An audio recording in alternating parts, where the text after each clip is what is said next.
మనం కోవిడ్ టైంలో తీసుకున్న వ్యాక్సిన్స్ తర్వాత ఏవియన్ హిప్ అనేది చాలా మంది పేషెంట్స్లో మనకు కనిపిస్తుంది. అసలు అది ఏంటి, ఎందుకు వస్తుంది, దాని ట్రీట్మెంట్ ఏంటి అనేది ఇవాళ మనం సుధీర్ దారా గారిని అడిగి తెలుసుకుందాం. ఇప్పుడు మనం ఆపరేషన్ థియేటర్లోనే ఉన్నాం. సార్, ఒక్కసారి దాని గురించి. కోవిడ్ వ్యాక్సిన్ వల్ల కాదు, కోవిడ్ వచ్చిన తర్వాత స్టిరాయిడ్ వల్ల avascular necrosis of the hip అంటే హిప్ జాయింట్లో మనకి ఈ ఫీమర్ హెడ్ ఉంటుంది. ఇది ఫీమర్ హెడ్ అనమాట. ఓకే, దీనికి బ్లడ్ సప్లై తగ్గిపోవడం వల్ల ఈ హెడ్కి ఈ ఇంకొక బోన్కి మధ్యలో ఉన్న జాయింట్, ఇది హిప్ జాయింట్, ఈ తెల్లగా చూసారా, ఇది హిప్ జాయింట్. ఈ జాయింట్ స్పేస్ తగ్గిపోయి ఇది కంప్లీట్గా స్ట్రక్ అయిపోతుంది.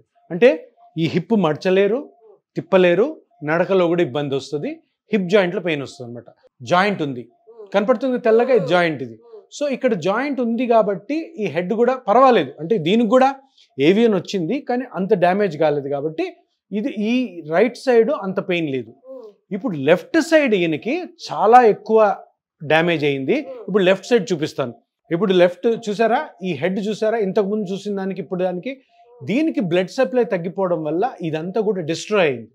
అంటే ఇది డిస్ట్రాయ్ అవడం వల్ల ఈ బోన్కి ఇక్కడ కొంచెం స్పేస్ ఉంది, ఇక్కడ లేదు చూడండి, ఇక్కడ తెల్లగా ఉంది, ఇక్కడ లేదు చూసారా, ఇక్కడ స్పేస్ పోయి రెండు బోన్స్ దగ్గర అతుక్కున్నాయి, సో కదలట్లేదు.